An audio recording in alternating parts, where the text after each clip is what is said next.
humankind. Congratulations. Thank you, Jeff.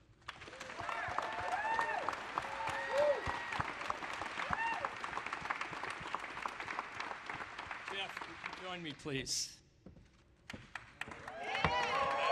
is so cool. So happy. Thank you, Jeff. This is such a privilege.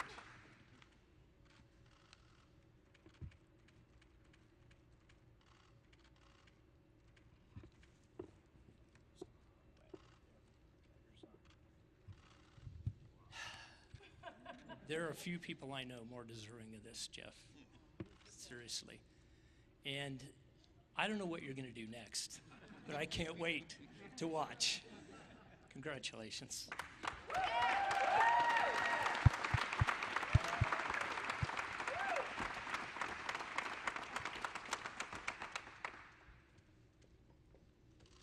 And Wally, would you join me, please? All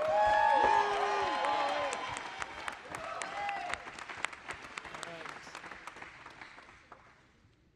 60 years, Wally. And I get to pin this on.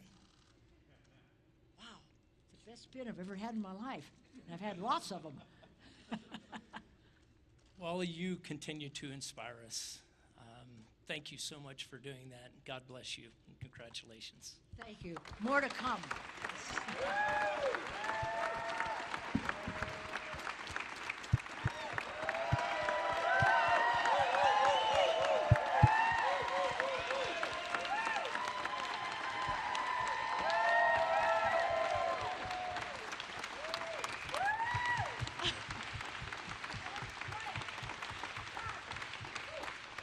The first 4 of millions to follow. Again, the newest international astronauts, the crew of New Shepard. Congratulations, all 4 of you.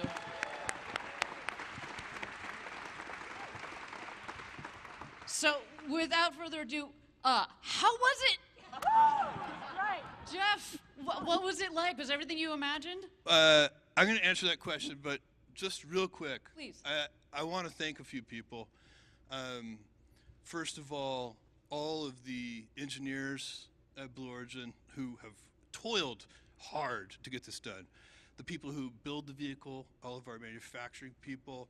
This is a big team. They've been working on it for many years, and they have done an extraordinary job of building the most reliable, most beautiful, most fun, I mean, I can vouch for that, I'll get to that in a second, vehicle. And we owe them a deep gratitude. And the people who kept us safe today, who operated the vehicle, our trainers, everybody, it's just huge. I also want to thank the town of Van Horn. This is a small and amazing little town. You know, we're making a dent in it. And we appreciate you for allowing us to be part of your town. And then I want to thank every Amazon employee and every Amazon customer, because you guys paid for all of this. So seriously, for every Amazon customer out there and every Amazon employee, thank you from the bottom of my heart very much. It's very appreciated.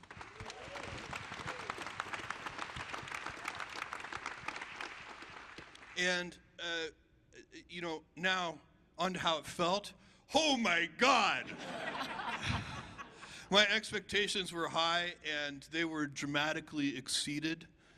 We were talking about this a little bit in the car ride on the way back, and I don't know, the zero-G piece may have been one of the biggest surprises, because it felt so normal. It felt so almost like we were, as humans, evolved to be in that environment, which I know is impossible, but it felt so serene and peaceful, and the floating. It's actually much nicer than being in full one gravity. It's a very pleasurable experience, just from the just the way it feels, the tactileness of it.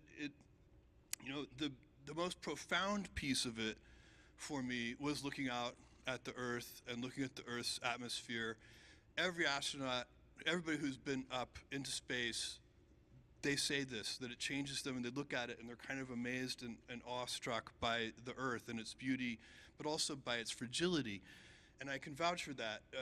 When I look out, when we're sitting in this room and when we're driving our cars and we're moving around the planet in our normal ways, the atmosphere is so gigantic. We're these tiny little things, and the planet, the atmosphere is so big.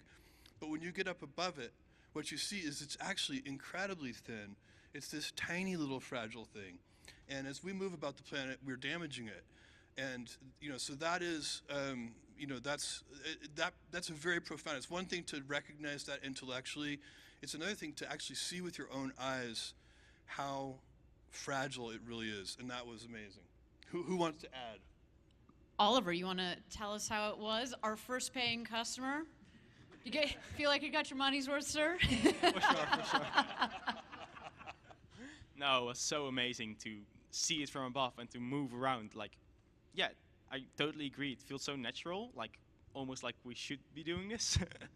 And I hope that we are one of the first, and let's hope that many, many more people can do this, because this experience you should share with more and more people. It's so amazing. And a special congratulations to you on becoming the youngest person to have ever flown in space. Woo! Thank you.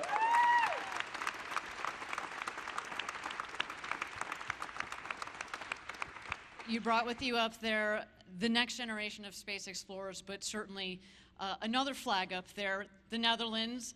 To everybody out there, the Netherlands, there's the new Dutch flying man. There you go. Mark, you should say that thing you told me in the car about the G-forces. I thought that was really interesting. Well, I was surprised. I mean, they had told us what the G-forces would feel like on the way up, and again, it's one of those things that you hear about and you anticipate, but you really feel them on the way up. It was incredibly exhilarating, and then on the way back down, what I had not anticipated. So we hit 5 Gs briefly on the way back down, and that's a lot of pressure. And unfortunately, during the status checks for each astronaut, by the time they got to astronaut demo, which was the name I was flying under, we were at 5 Gs, and so they were like, "Astronaut demo, how you doing?" I was like, "I'm doing okay."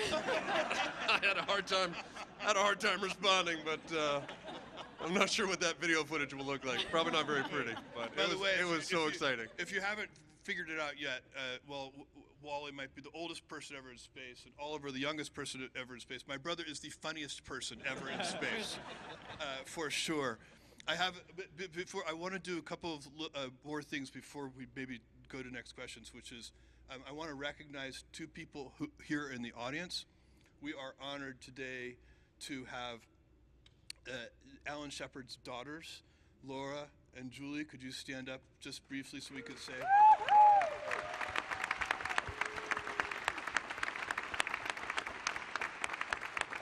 Of course, Alan Shepard was a Apollo moonwalker and has a gigantic list of accomplishments.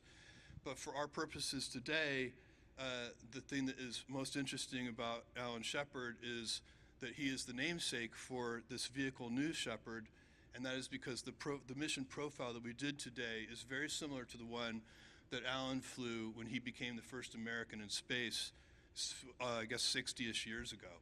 So that is, we're very honored to have you guys here, and thank you for joining us. It's incredible.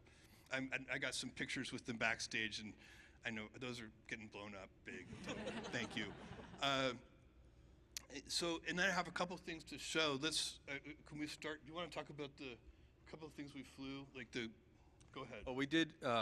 So we had the opportunity to bring with us, it was actually on loan from the Explorers Club. We were able to fly with a piece of canvas from the Wright Flyer. So the plane that the Wright brothers flew, we brought a piece of that canvas with us, which was really powerful, as well as a bronze medallion that was made from the first hot air balloon flight in 1783, which was the first time man ever left the Earth in controlled flight. So we were very thrilled to be able to bring both of those along with us. And we brought those precious objects back. Yes, we did. And the Explorers Club will be pleased to hear that. Yes, they're very happy about that. And we have one more thing, which I would actually just like to show you. If you could, who has the goggles, could you please bring them up to me? Yeah, would you hold that for me? This is incredible. All right, why don't you stand so you guys I can face this. We also flew. These are Amelia Earhart's goggles, the ones she flew across the Atlantic with solo, and you can see she put tape over them to kind of have less light come in, because it was just so bright all the day, and she was flying for so long, and they're just. I like to think that if Amelia were here, she'd be very, very proud of Wally.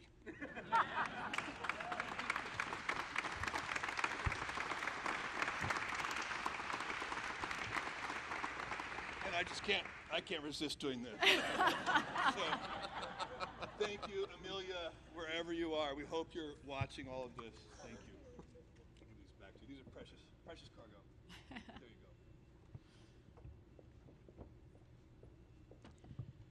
And well, on that note, Wally.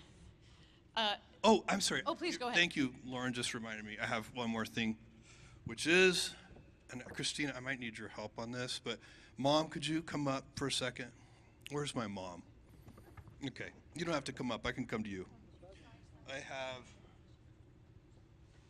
I wore this necklace, and it is a Blue Origin feather, and I wore it up into space, and now it's for you.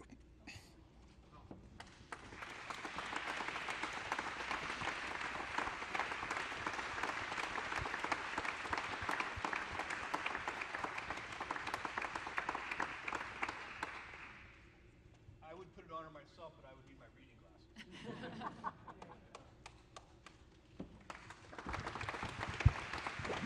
glasses. Okay. And now, Wally, last but not least, Amelia Earhart, what a lovely transition. An aviation icon and now an aerospace, a space icon. What was it like? Woo! I can't tell you.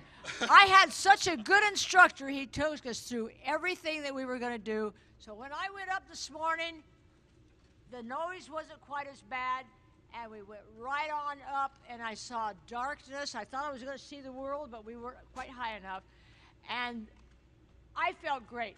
I felt like I was just laying down. I was just laying down, and I was going into space. And I want to thank you, sweetheart, because you made it possible for me. I've been waiting a long time to finally get it up there, and I've done a lot of astronaut training through the world, Russia, America, and I could always beat the guys on what they were doing because I was always stronger, and I've always done everything on my own, and I didn't do dolls. I did outside stuff. and I flew airplanes. I had over 19,000 some hours. I loved it, and I loved being here with all of you and your family and the four of us. We had a great time. It was wonderful. True. I want to go again fast.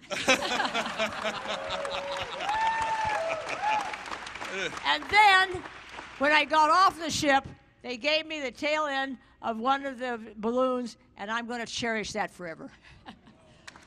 And by the way, we can confirm that Wally, once again in training, outperformed the men on the mission. 100%. I was going to say, she beat all the three boys up to the top of the crew access tower. Everybody saw that. There's video footage. We have proof. Indeed, darling, you did. You did. Well, so Wally Funk, now the world's oldest astronaut to have ever gone to space, and perhaps the first founding member of our Blue Origin frequent flyer program. Sounds like she's ready for it. When I do lectures or wherever I am around the world in the United States, I'm only 45. You're being generous. I keep saying every time somebody says, oh, she's 82, I think there's a typo. You're 28, Wally. We know this. Well, thank you so much for giving us your impressions, but let's see it with our own eyes. I'd like to roll the tape of what it was like in the crew cabin. Go, guys! Okay. Oh, wow. Oh, wow. Oh, wow. That's incredible. To space. Unbelievable, people. It did everything you thought it would be. Here, look. Oliver. Move your head just a Oh, little. that's great. Can you move your head a little, Wally Oh, Funk? yeah. Hi, Mom. I love it. Oh, wow. Look at the blackness of space. Unbelievable. Here, catch. Oh yeah, finger balls. Ready? Woohoo! Here it comes. Yeah, you just have to wait for it. Who wants a Skittle? Oh, yeah. Sure, With your arm, and I'm going to pull you down. All right, see if you can catch this in your mouth.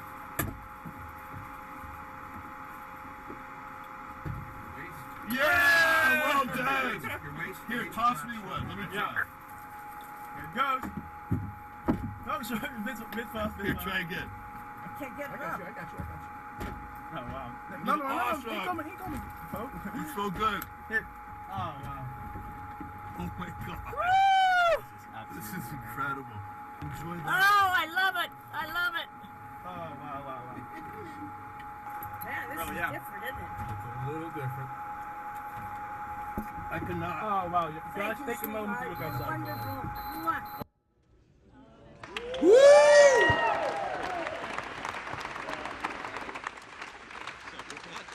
That was a good catch. Wally was. Oh, sorry. Go ahead, Mark. I was just saying that was a good catch. Wally, was it everything you expected and more? You've been waiting, as you said, 60 Oh, years to experience this. I loved every minute of it. I just wish it a little longer because I had been in space before. I'm not in space, but up in that area, and could do a lot more rolls and twists and so forth. But there was not quite enough room for all four of us to do all those things. It was great. I loved it. I could hardly wait to go again. Amen. Yeah. And next stop for you is the moon, Wally. Yes, sir.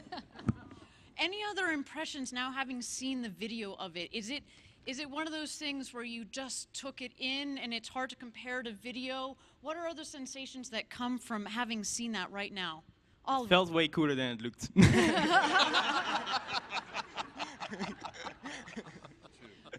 Well, so after, of course, their 4 minutes of weightlessness, the fun that you had, of course, we got you buckled back in, and you descended under those beautiful 3 parachutes. I think we've got another video here of your descent back to our beautiful West Texas Valley. Why don't we roll that right now?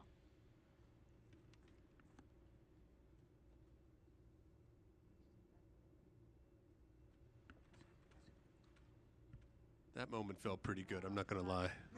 That's true. When you see the 3 main chutes out, that's relaxing. That was so easy. It was just incredible. Whoa. I didn't feel that. Well, that's because it's actually the dust kicked up by a cushion of air that makes you only hit it about 1 mile an hour. It feels like if you were to stand up in your chair and just kind of plop down.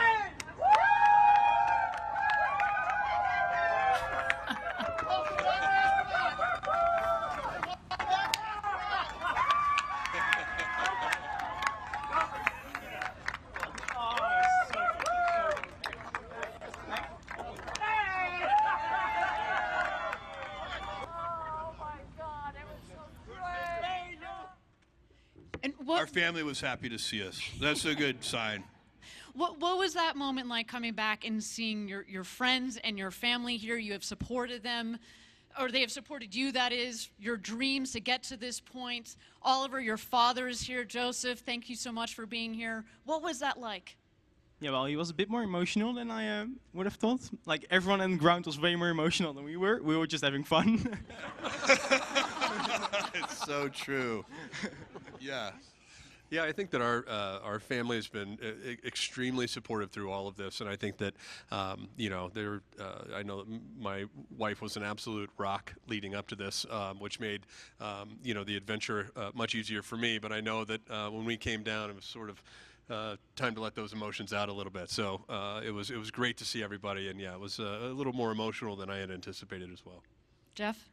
Yeah, I mean, you know, I wasn't that nervous, but my family was somewhat anxious about this, and so it was so sweet actually to get hugged by them after landing, especially my kids and Lauren and my mom and dad and really all of you guys, and you know, we have a bunch of close friends here too, and it just makes me realize how much I love you and how much I'm loved. And Wally, your friend Mary is here.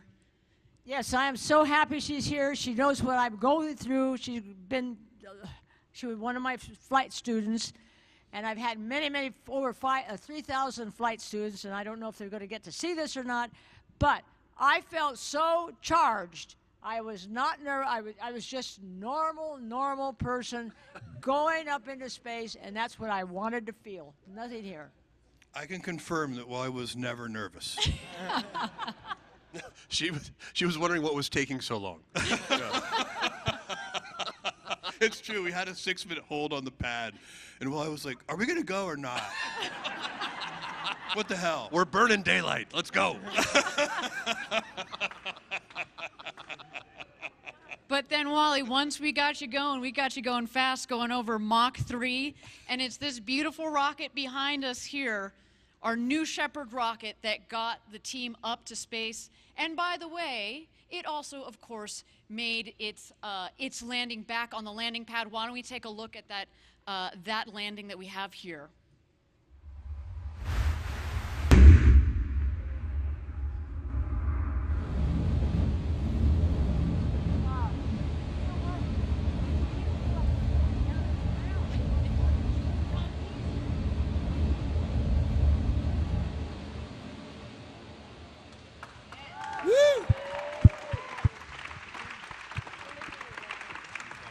That was a bullseye. Very cool. Absolutely, bullseye. Jeff, a beautiful piece of engineering that our team here at Blue Origin has developed. Would you like to talk to us a bit about why we chose vertical takeoff, vertical landing, being powered by this BE3 engine? Yeah. Because today is not the end, right? Yeah. We're going further with this technology. No, that's a helpful question, because the fact of the matter is that the architecture and the technology we have chosen is complete overkill for a suborbital tourism mission. We have chosen the vertical landing architecture. Why do we do that? Because it scales.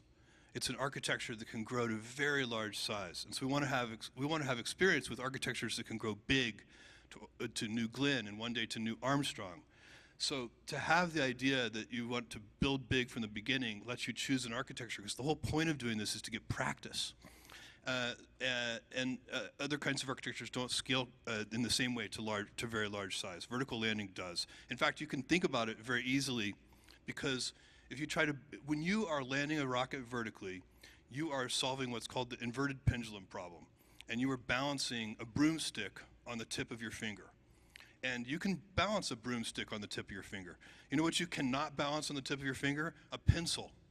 So basically, the smaller the object, the harder it is to balance. As the object gets bigger and bigger and bigger, it gets easier and easier and easier to balance. It's very simple, because it just has more momentum, so it's easier to get under it. So that architecture scales. That's why we chose it. And then the second thing that is a very puzzling architecture choice for most people who know a lot about rockets, you would never choose liquid hydrogen for a suborbital tourism mission. It's completely unnecessary. It's the most powerful, highest performing rocket fuel in the world. And there are two reasons we chose it. The first is, again, practice. We chose that propellant because it is what you see behind me is basically the second stage of New Glenn. And so every time we fly this tourism mission, we're practicing flying the second stage of New Glenn. And that's where you really do want hydrogen, on the second stage of a vehicle that is designed not only to go into low Earth orbit, but to bodies outside of low Earth orbit.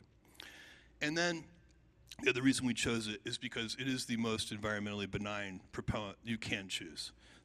When you burn hydrogen and oxygen, you get H2O. H2O is water.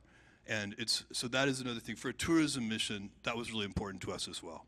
So that's why we chose this architecture you see behind me, and the engineering team did an incredible job. They also really built two vehicles.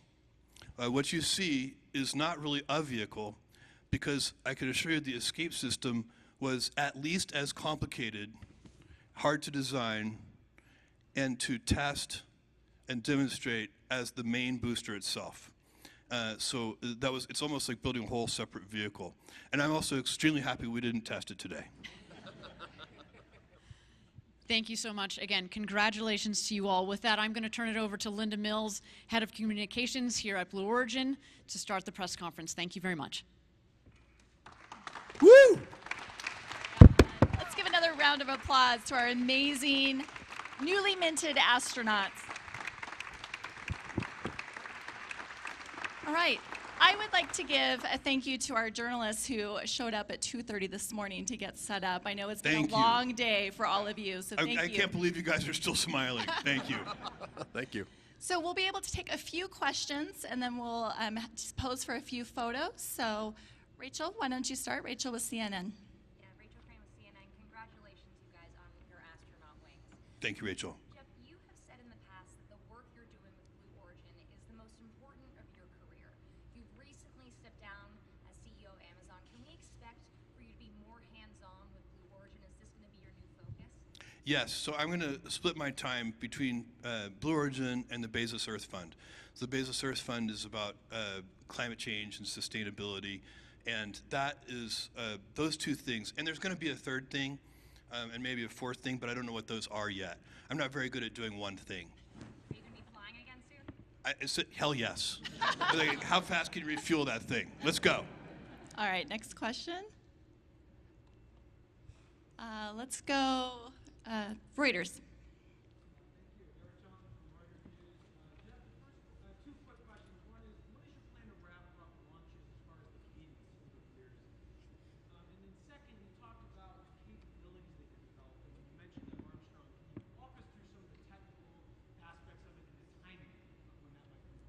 So Eric asked about the cadence and the capabilities. Okay, we're going to fly human missions twice more this year.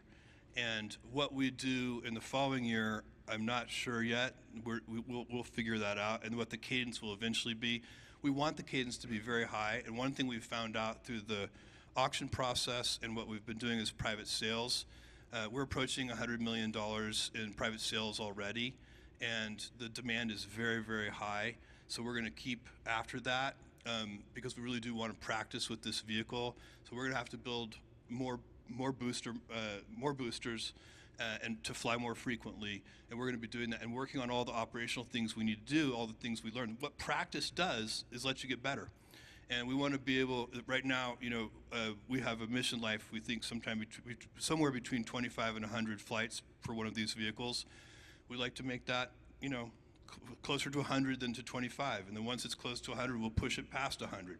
That's how you get operational usability. You have to remember, big things start small.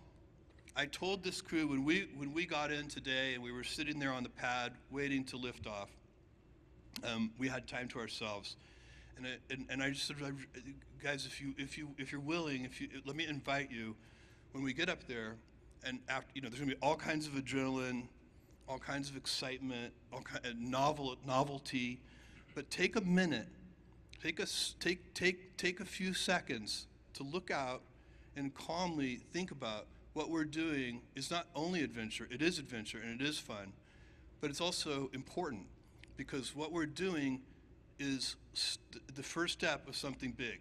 And I know what that feels like. I did it 3 decades ago, almost 3 decades ago, with Amazon. And big things start small. But you can tell when you're onto something. And this is important.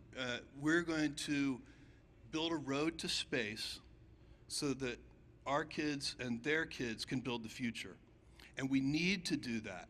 We need to do that to solve the problems here on Earth. This is not about escaping Earth. Every time I read an article about people wanting to escape Earth, no. The whole point is, this is the only good planet in this solar system. We've sent robotic probes to all of them. This is the only good one. I promise you. And we have to take care of it. And if you go into space and see how fragile it is, you'll want to take care of it even more. And that's what this is about. We have to and this is going to take decades. This is a big vision. But big things start small. And this is how it starts. And we are going to build an infrastructure. Just like when I started Amazon, I didn't have to build the Postal Service or Royal Mail or Deutsche Post. There were already gigantic worldwide infrastructure to deliver packages. That infrastructure today is for space just way too expensive and it doesn't work. But if we can practice with this suborbital tourism mission and continue and build bigger and bigger vehicles, timelines on New Armstrong and so on, I can't really give you because we don't know. But what I can tell you is we're going to keep working at those things step by step, ferociously. And I want to emphasize the ferociously. All right, we have time for one last question. And Tom Costello with NBC. Tom Costello with NBC News. Congratulations to all of you. Jeff, to follow up on that question and your discussion there, how do you make this more reasonable for everyday people who would like to fly? It's pretty steep right now. How do you bring the cost down so that this can be more accessible for everybody? It's a great question. How do you bring the cost down over time so it's more accessible to everyone? You've got to do it the same way we did it with commercial airline travel. You know, we're really almost in the barnstormer phase, right? So these are, you know, biplanes, and they're flying into a farmer's field and charging a small price to fly people around for a few minutes in the air. That's what we're doing right now. But you know where that barnstorming phase leads? To 787s. And that's what we have to do. All right, let's give a hand. I'm afraid that's all the time we have for questions today. These astronauts have had a very long day. So let's give another round of applause for our astronauts. And then Jeff, I think you had one more thing. Yeah, guys, I have one more thing. I have a little surprise for you. I am announcing today a new philanthropic initiative, and if you could put the slide up so people can see it.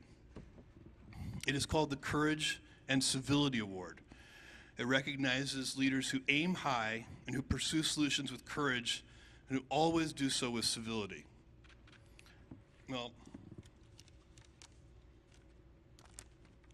let me tell you how I feel about this. I feel strongly enough I actually wrote something down.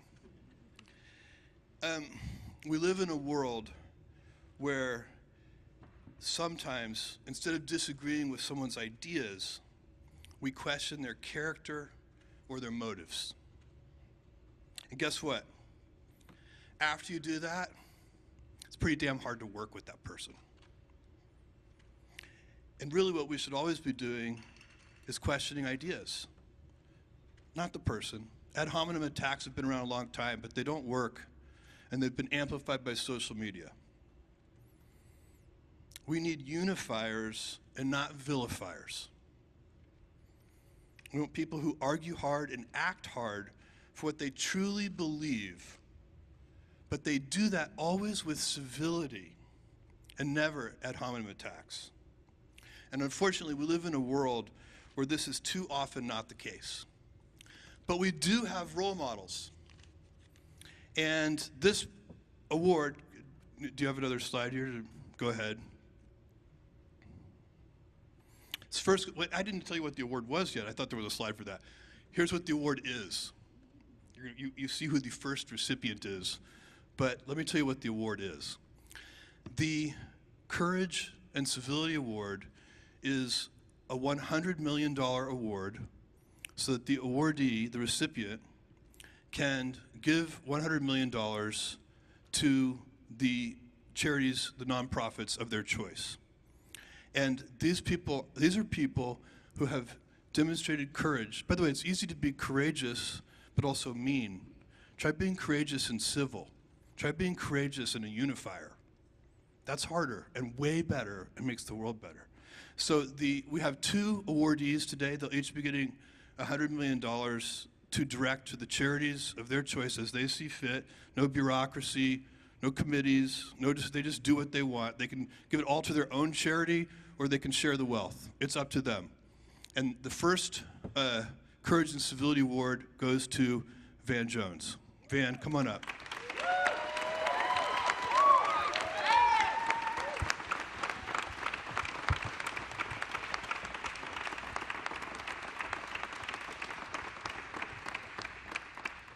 Thank you, brother.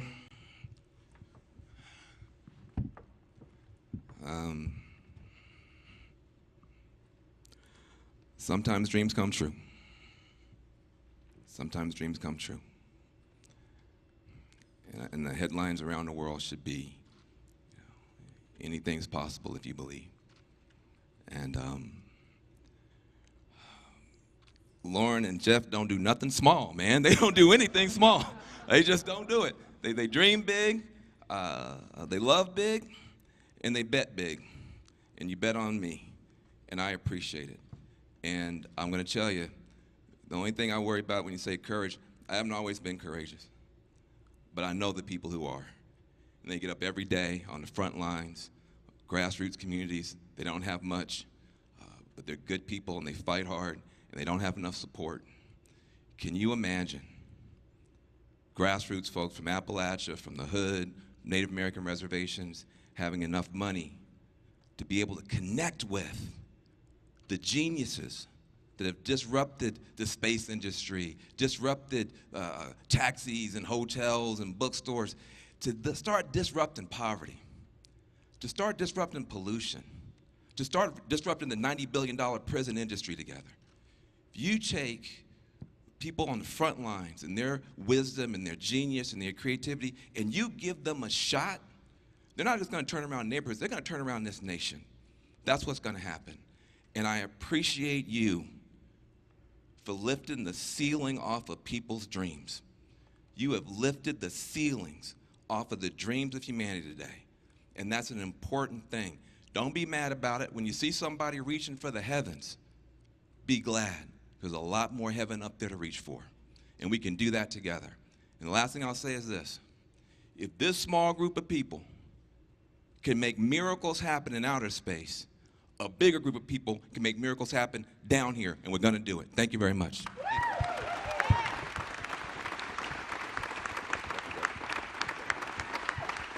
Hey guys, can you roll the little video we put together about Van Jones? Can you roll that little video, please? Short video.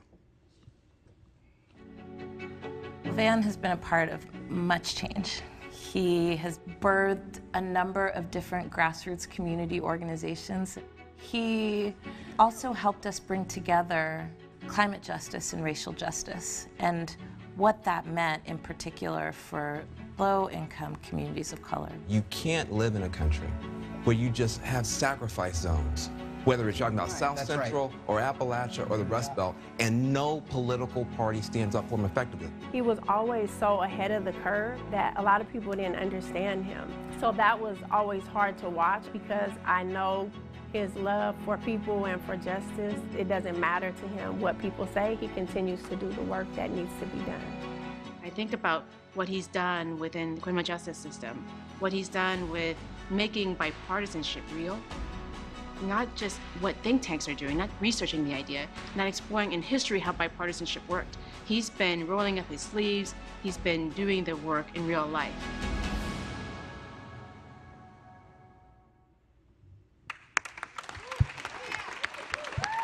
And I know that Van Jones is going to do something amazing with that $100 million. I don't know what yet. I bet he doesn't know what yet.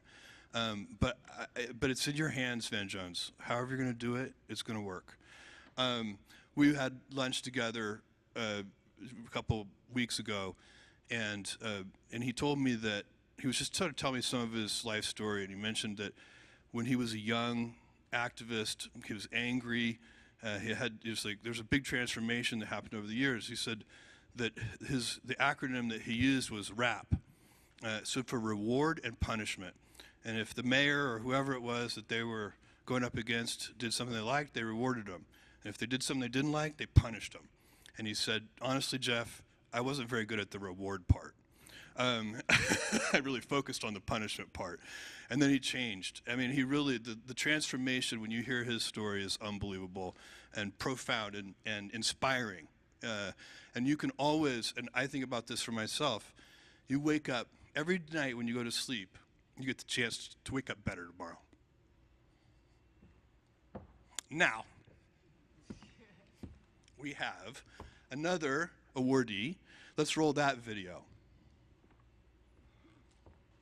Jose Andres calls himself a pilgrim from Spain, a chef who arrived here 20 years ago with just $50 in his pocket, But these days, it's hard to call him anything less than an amazing American success story. I know you. His love of his fellow men and women, his love of eating, which he shares with all of us.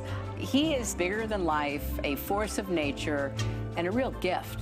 Michelin-starred chef who has won James Beard Awards for both Outstanding Chef and Humanitarian of the Year. Jose Andres is turning several of his D.C. and New York City restaurants into community kitchens. He has helped feed those in disaster areas in the U.S. and around the world.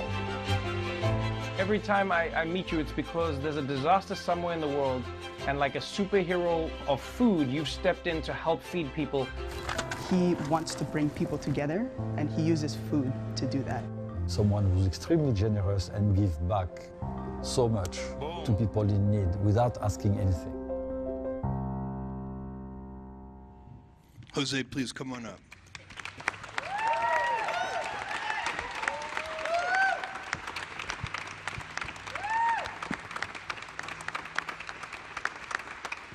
And he makes a hell of a paella, too, I'll tell you.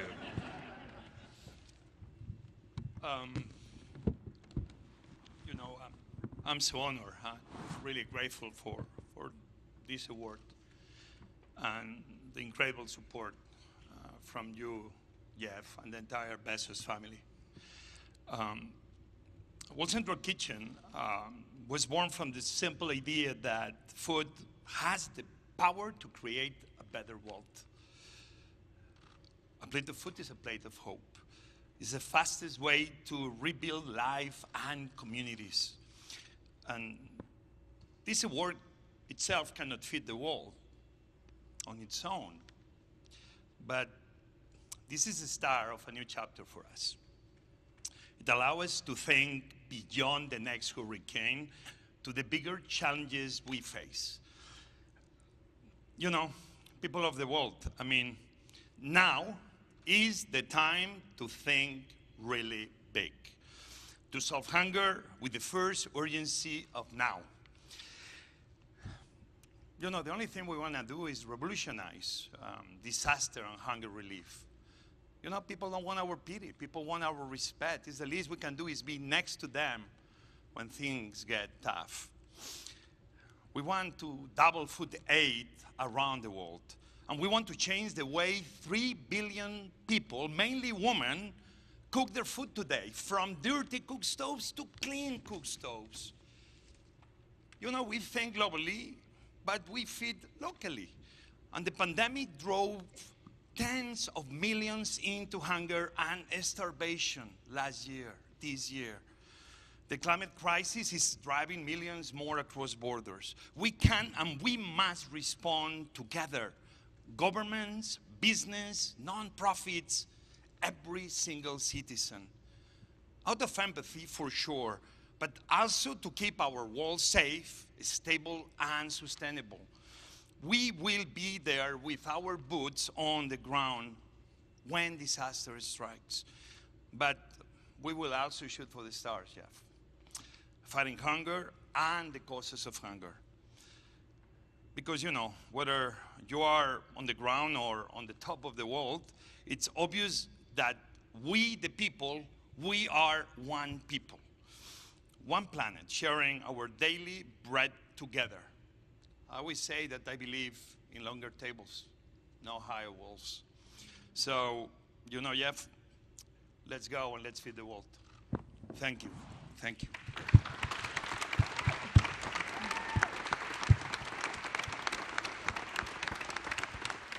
Longer Dan, tables Jose, do you wanna come and to not the higher walls. That's incredible, Jose. And I don't know what you're going to do yet, but I know whatever it is, you'll figure something amazing out to do. I know you will. And you're just an inspiration, a huge inspiration. Thank you. We're going to take a photo, if that's all right. 'Cause Yeah. I think a lot of our journalists would love to get a photo of the three of you together.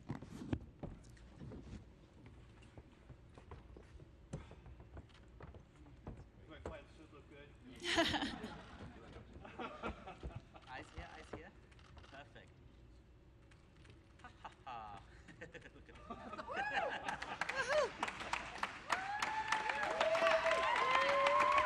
All right.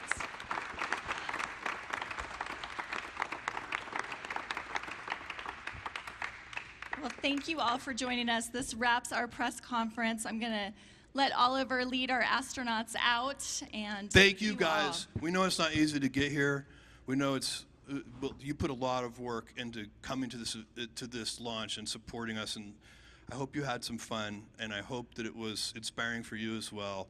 But no matter what, thank you for coming. Very much appreciated. Thank you. All right, what we're going to do next is we're going to have the opportunity for you to get back onto the coaches. We're going to take some photos at our landing pad.